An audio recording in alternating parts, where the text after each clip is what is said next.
কথার ফুলঝুরি আর কূটনৈতিক টেবিলের তর্জন গর্জন অনেক হয়েছে। এবার মাঠের লড়াইয়ে আসল খেল দেখাচ্ছে তেহরান।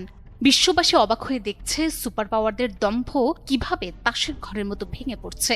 ইরান প্রমাণ করে দিচ্ছে তারা শুধু শত্রুদের হুঙ্কারের বিরুদ্ধে রণহুঙ্কার দিতেই জানে না, বরং শত্রু শিবিরের ঠিক কোথায় আঘাত করলে সবচেয়ে বেশি রক্তক্ষরণ হয় সেই জ্যামিতিও তাদের নখদর্পণে। একের পর এক চালে ইসরায়েল ও যুক্তরাষ্ট্রকে নাস্তানাবুদ করে ছাড়ছে তেহরান। এতটাই নাস্তানাবুদ যে এখন আবোল তাবোল বকছে নেতানিয়াহু, ট্রাম্প। গত 2 সপ্তাহে যুদ্ধের সমীকরণ বদলে গেছে নাটকীয়ভাবে। যুক্তরাষ্ট্র ও ইসরায়েলের হামলায় ইরানের সর্বোচ্চ নেতা নিহত হওয়ার মতো ট্র্যাজেডি ঘটলেও দেশটির ভিত বিন্দুমাত্র টলেনি। উল্টো আইআরজিসির কমান্ডোরা আগেই হুঁশিয়ারি দিয়েছিলেন আঘাত হলে মার্কিন সামরিক ঘাঁটিগুলো লক্ষ্যবস্তুতে পরিণত হবে। আজ সেই হুঁশিয়ারি বাস্তবে রূপ নিয়েছে। একের পর এক মার্কিন ঘাঁটিগুলো ইরানের মিসাইলে আঘাতপ্রাপ্ত হচ্ছে, যুদ্ধ বিমানগুলো লণ্ডভণ্ড হচ্ছে।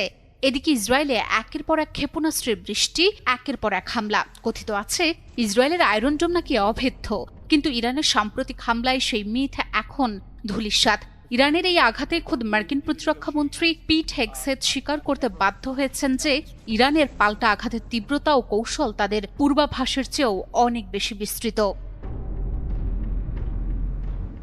ইরানের এই পাল্টা হামলায় ওয়াশিংটন আর তেল আবিব এতটাই নাস্তানাবুদ যে নেতানিয়াহু এবং ট্রাম্পের কথায় এখন আর রণকৌশলের ছাপ নেই, বরং ফুটে উঠছে চরম বিভ্রান্তি। একদিকে প্রেসিডেন্ট ট্রাম্প দাবি করেছিলেন ইরানে আঘাত করার মতো আর কোনো লক্ষ্যবস্তু বাকি নেই, ট্রাম্পের ভাষায় ইরান শেষ হয়ে গেছে। অথচ তার ঠিক বিপরীতে খোদ আমেরিকার ডিফেন্স সেক্রেটারি পিট হেগসেথ বলছেন আজ রাতে ইরানের ওপর সর্বোচ্চ আঘাত হানা হবে যেন তারা আর উঠে দাঁড়াতে না পারে। প্রশ্ন ওঠে, এক রাতের ব্যবধানে আমেরিকা নতুন করে কোন লক্ষ্যবস্তু খুঁজে পেল? নাকি নিজেদের পরাজয় ঢাকতে আর দেশের মানুষকে শান্ত করতে হোয়াইট হাউস যখন আবোল তাবোল বকছে? বিভ্রান্তির এই মিছিলে পিছিয়ে নেই ইসরায়েলের প্রধানমন্ত্রী নেতানিয়াহু। ইসরায়েলি মিডিয়ার কাছেই জবাবদিহি করতে করতে নাজেহাল বেনিয়ামিন নেতানিয়াহু। যে যুদ্ধের শুরুতে লক্ষ্য ছিল ইরানের সরকার উৎখাত করা, আজ সেই নেতানিয়াহু বলছেন সরকার উৎখাত তাদের উদ্দেশ্যই নয়। তাহলে কি বিশ্ববাসী এতদিন ভুল শুনেছিল?